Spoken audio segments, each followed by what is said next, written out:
सदैव संदेह करने वाले व्यक्ति के लिए प्रसन्नता न इस लोक में है ना ही कहीं और। जो मन को नियंत्रित नहीं करते उनके लिए वह शत्रु के समान कार्य करता है। व्यक्ति जो चाहे बन सकता है यदि वह विश्वास के साथ इच्छित वस्तु पर लगातार चिंतन करे। किसी और का काम पूर्णता से करने से कहीं अच्छा है कि अपना काम करें, भले ही उसे अपूर्णता से करना पड़े। किसी के प्रति मन में क्रोध रखने की अपेक्षा उसे तत्काल प्रकट कर देना अधिक अच्छा है। जैसे पल में जल जाना देर तक सुलगने से अच्छा है।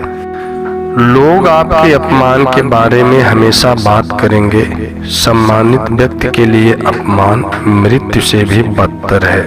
मन अशांत है और उसे नियंत्रित करना कठिन है, लेकिन अभ्यास से इसे वश में किया जा सकता है। दूसरों से ईर्ष्या करने वाले, असंतोषी, क्रोधी, सभी बातों में शंका करने वाले और दूसरे के धन से जीविका निर्वाह करने वाले ये छह सदा दुखी रहते हैं। जो कार्य में निष्क्रियता और निष्क्रियता में कार्य देखता है वह एक बुद्धिमान व्यक्ति है। सदाचार से धर्म उत्पन्न होता है तथा धर्म से आयु बढ़ती है। मनुष्य अपने विश्वास से निर्मित होता है। जैसा वो विश्वास करता है वैसा वो बन जाता है। स्वार्थी की अनुकूलता और प्रतिकूलता से ही मित्र और शत्रु बना करते हैं। मनुष्य जीवन की सफलता इसी में है कि वह उपकारी से उपकार को कभी ना भूले। उसके उपकार से बढ़कर उस उपकारी व्यक्ति का उपकार कर दे। बुद्धिमान व्यक्ति को समाज कल्याण के लिए बिना आसक्ति के काम करना चाहिए। नरक के 3 द्वार होते हैं, वासना, क्रोध और लालच। बैर के कारण उत्पन्न होने वाली आग एक पक्ष को स्वाहा किए बिना कभी शांत नहीं होती। जुआ खेलना अत्यंत निकृष्ट कर्म है। यह मनुष्य को समाज से गिरा देता है। कर्मयोग वास्तव में एक परम रहस्य है। केवल मन ही किसी का मित्र और शत्रु होता है। आत्मज्ञान की तलवार से काटकर अपने हृदय से अज्ञान के संदेह को अलग कर दो। अनुशासित रहो, उठो। जैसे तेल समाप्त हो जाने पर दीपक बुझ जाता है, उसी प्रकार कर्म के क्षीण हो जाने पर भाग्य भी नष्ट हो जाता है। इस जीवन में ना कुछ खोता है ना व्यर्थ होता है। उससे मत डरो जो वास्तविक नहीं है। ना कभी था ना कभी होगा। जो वास्तविक है वो हमेशा था और उसे कभी नष्ट नहीं किया जा सकता। निर्माण केवल पहले से मौजूद चीजों का प्रेक्षण है।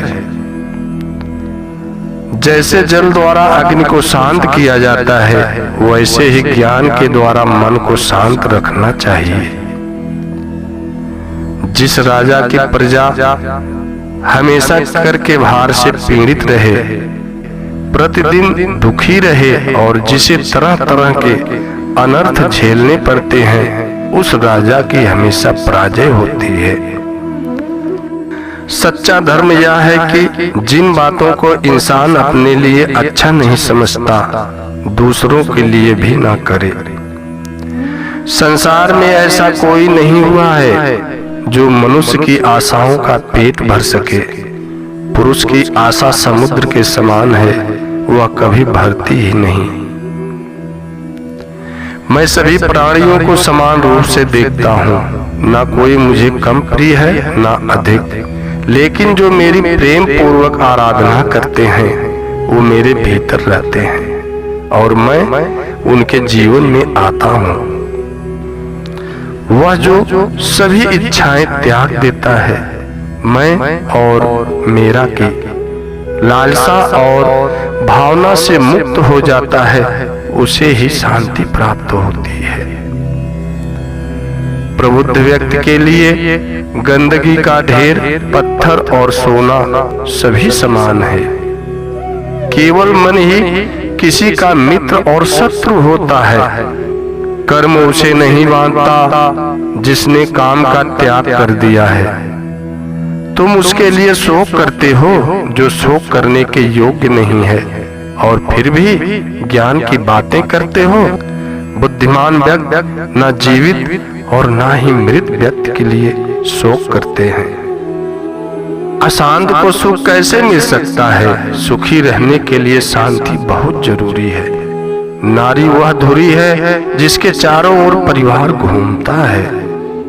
जिस परिवार व राष्ट्र में स्त्रियों का सम्मान नहीं होता, वह पतन व विनाश के गर्त में लीन हो जाता है। दूसरों के लिए भी वही चाहो जो तुम अपने लिए चाहते हो।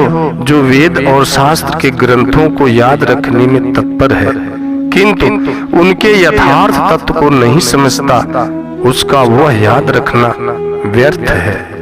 परोपकार सबसे बड़ा पुण्य और परपीड़ा यानी दूसरों को कष्ट देना सबसे बड़ा पाप है।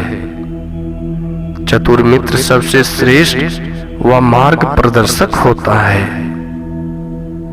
जो मनुष्य अपनी निंदा सह लेता है, उसने मानो सारे जगत पर विजय प्राप्त कर ली।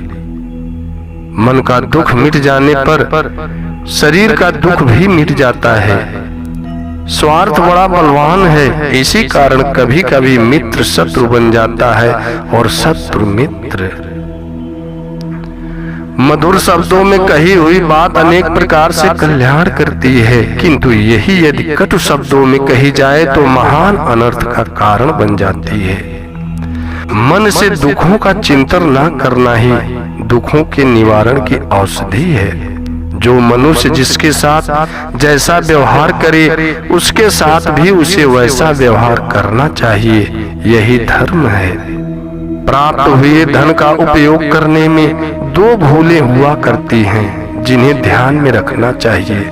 अपात्र को धन देना और सुपात्र को धन ना देना।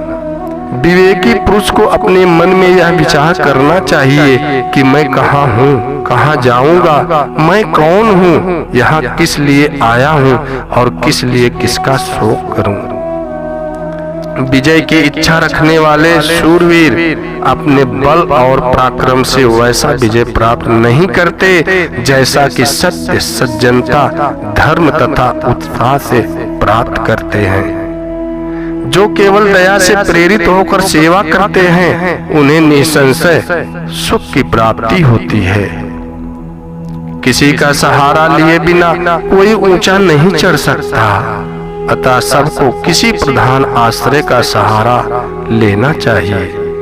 विद्या, शूरवीरता, दक्षता, बल और धैर्य ये पांच मनुष्य के स्वाभाविक मित्र हैं। बुद्धिमान लोग हमेशा इनके साथ रहते हैं।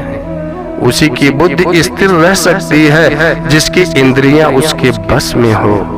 बाणों से विधा हुआ तथा फरसे से कटा हुआ वन भी अंकुरित हो जाते हैं, किंतु कटु वचन कहकर वाणी से किया हुआ भयानक घाव नहीं भरता।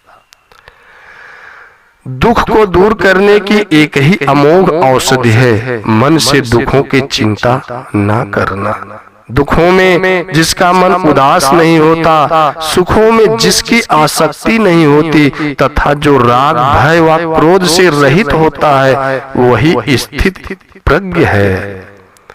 जिसने पहले तुम्हारा उपकार किया हो, वह यदि बड़ा अपराध करे तो भी उनके उपकार को याद करके उसका अपराध क्षमा कर दो। संसार में वही मनुष्य प्रशंसा के योग्य हैं, वही उत्तम हैं, वही सत्पुरुष और वही धनी है, जिसके यहाँ से याचक या शरणागत निराश न लौटे। नारी प्रकृति की बेटी है, उस पर क्रोध मत करो, उसका हृदय कोमल है, उस पर विश्वास करो। अपने पूर्वजों का सम्मान करना चाहिए, उनके बताए हुए मार्ग पर चलना चाहिए, उनके दिए उपदेशों का आचरण करना चाहिए। अपनी दृष्टि सरल रखो, कुटिल नहीं, सत्य बोलो, असत्य नहीं, दूरदर्शी बनो, अल्पदर्शी नहीं, परम तत्व को देखने का प्रयास करो, क्षुद्र वस्तुओं को नहीं। जिसने पहले तुम्हारा उपकार किया हो, वह यदि बड़ा अपराध करे तो भी उनके उपकार को याद करके उसका अपराध क्षमा कर दो। संसार में वही मनुष्य प्रशंसा के योग्य है, वही उत्तम है, वही सत्पुरुष और वही धनी है, जिसके यहाँ से याचक या शरणागत निराश न लौटे। जैसे बिना नाविक की नाव जहाँ कहीं भी जल में बह जाती है और बिना सारथी का रथ चाहे जहाँ भटक जाता है, उसी प्रकार सेनापति बिना सेना के जहाँ चाहे भाग सकती है। नारी प्रकृति की बेटी है, उस पर क्रोध मत करो, उसका हृदय कोमल है, उस पर विश्वास करो।